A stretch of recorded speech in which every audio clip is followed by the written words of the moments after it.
Hello guys. Thought I would try to do a book review. This is The Hobbit by J.R.R. Tolkien, also the author of the Lord of the Rings trilogy. I entered this book into Stephen Smallhouse's 1,000 subscriber giveaway as one of my favorite books, and he had the suggestion of having you read off a passage, your favorite passage of the book. I read off part of the introduction here, or part of the first chapter, a couple of paragraphs. I thought I'd do the same for this book review, and I'm going to try and go over and do a general overview of the novel itself, and show you some of the illustrations.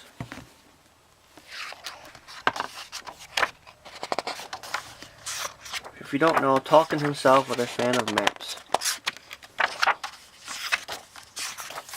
And it's just one example here.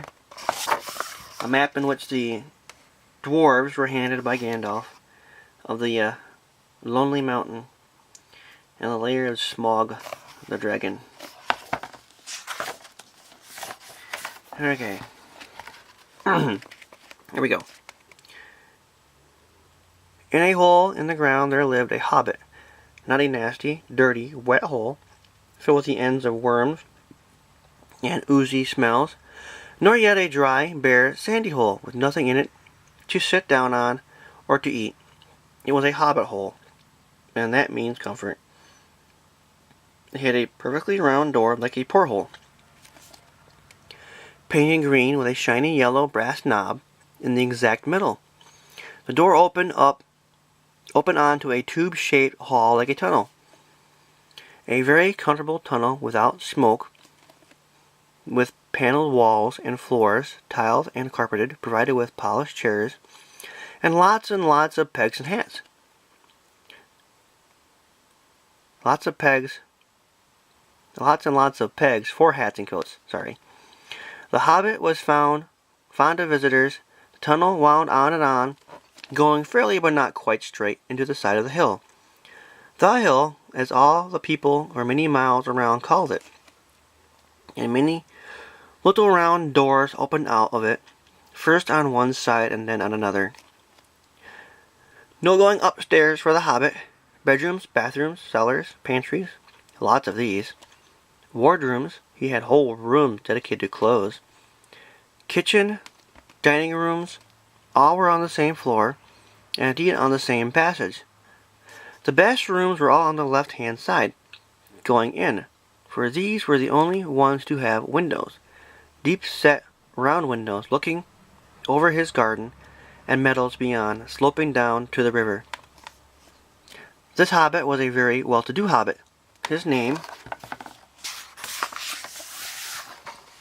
was Baggins. The Bagginses had lived in the neighborhood of the hill for time out of mind, and people considered them very respectable. Not only because most of them were rich, but also because they never had any adventures or did anything unexpected. You could tell what a Baggins would say on any question without the bother of asking him.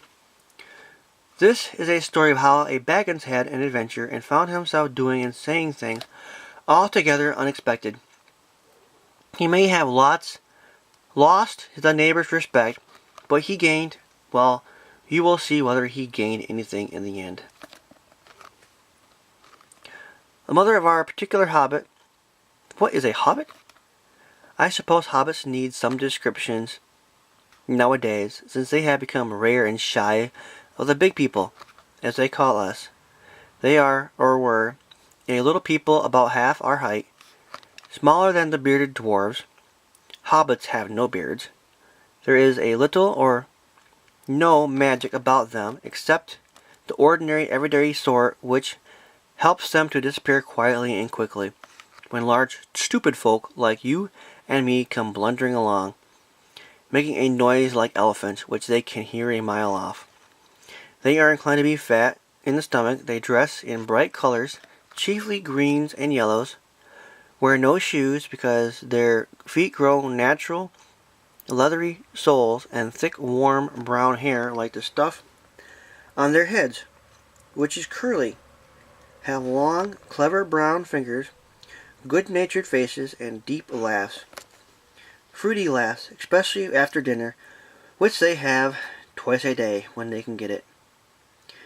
Now you know enough to go on with. As I was saying, the mother of this hobbit, Bilbo Baggins, that is, the famous Belladonna Took, one of the three remarkable daughters of the old Took, head of the hobbits who lived across the water, the small river that ran at the foot of the hill. It was often said in other families that long ago one of the Took ancestors must have taken a fairy wife. This was, of course, absurd, but certainly there was still something not entirely hobbit-like about them, and once in a while members of the Took clan would go and have adventures. They discreetly disappeared and the family hushed it up, but the fact remained that the Tooks were not as respectable as the Bagginses, though they were undoubtedly richer. Here's a sample for you of Tolkien's writing style. Suffice it to say, Mr. Baggins found himself doing and saying things altogether unexpected. And he left his house in such a hurry after Gandalf's and the unexpected party that he forgot his pocket handkerchief. Of course, he learned to go without a pocket handkerchief and a great many other things during his adventures. I can show you some of the illustrations in this novel. Here is one of Hobbiton and Bag-End on the hill.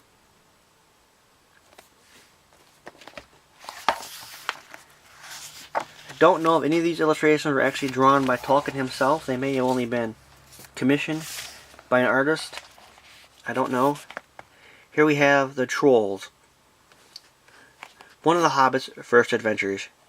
Not necessarily his most successful. But as I said, Hobbits are not exactly adventurers.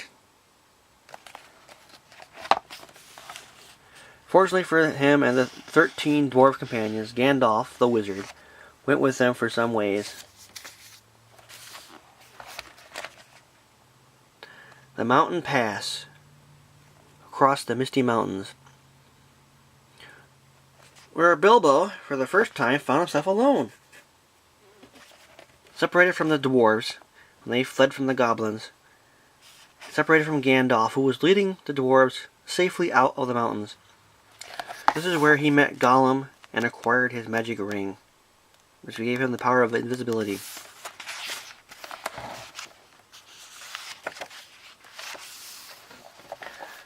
Small picture of the Misty Mountains again, giving the, what does it say here? The Misty Mountains looking west from the Eyrie towards Goblin Gate. The front door, as the goblins called it. It looks like I missed an illustration. There it is. Here we are. Lord of the Eagles. The Eagles rescued the Hobbit and his companions. Though they managed to escape from the goblins, they were cornered by the wargs, wolf-like creatures, often allied themselves with the goblins for mischief. And the Eagles are neither friends of the goblins nor the wargs.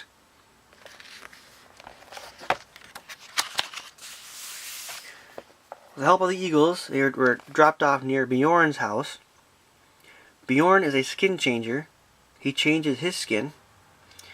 He's a big, huge man with black hair, black beard, and he can change himself into a big black bear. They received much needed aid and advice from him, so they could travel into Mirkwood, where they had another series of unfortunate adventures which Mr. Baggins played a prominent role. Namely, their encounter with the spiders before they were captured by the Elf Lord. This is the gate of the Elven King's palace here. The Elven King's Gate, where they spent some time before they managed to escape with the aid of Mr. Beggins and his magic ring. Oh, I should note too that if you are familiar with the Lord of the Rings, the sword's sting was also acquired. He got that from the Trolls Hoard.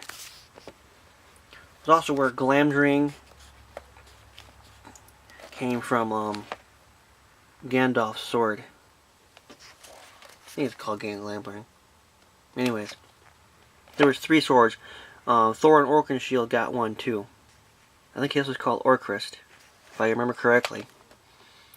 This here is it says here, Bilbo comes to the huts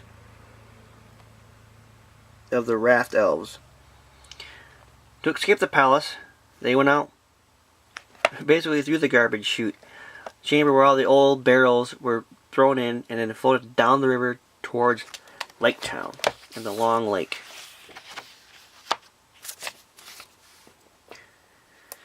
Oh, here, the front gate. Illustration showing the mountain. You can't actually see Smaug, you see the smoke of them coming up out there, out of the mountain. The entire point of the adventure was to regain the mountain, destroy Smaug, and recapture the dwarven treasure. And since near Hobbiton, warriors are rare, Gandalf decided on burglary. And why he picked Mr. Bilbo Baggins, sometimes I wonder. He suspected there was more about him than he knew. Here's an illustration of Smaug on the treasure hoard. Mr. Baggins did manage to pilfer one goblet. And if you know anything about dragons, they know their hoards down to the penny. Even in deep sleep, he knew something was missing. Which started off another series of unfortunate adventures, which fortunately ended in the dragon being slain. The exact details I will leave up to the author to explain. I don't want to give away too much of the story. Oh, there's another illustration here somewhere. Ah, here we are.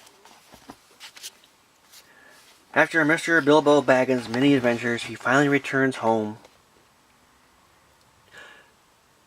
to an auction. This picture here is the hall of the Baggins residence of B. Baggins, Esquire. As I was saying, he returned home to find out there was an estate sale, and people were selling off all his belongings. Apparently it was assumed that Mr. Baggins had died. He'd been gone for a whole year. I suppose nobody expected him to return. After all, Baggins has never had adventures or did anything unexpected.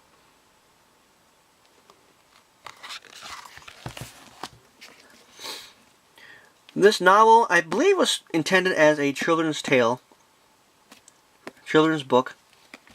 It is a rather light-hearted tale, filled with comedy, songs, a few unfortunate adventures, but nothing too serious. I mean, the dwarves, a couple of the dwarves were lost in the Battle of Five Armies towards the end of the novel. But overall, I enjoy this tale quite a bit. I've read it many times. In fact, after Stephen Smallhouse's 1,000 subscriber giveaway, I decided to read it again. Well, I don't know how good a book review this actually was. If you really want to know about this book, this story, you should pick it up and read it for yourselves. I don't think you'll be disappointed.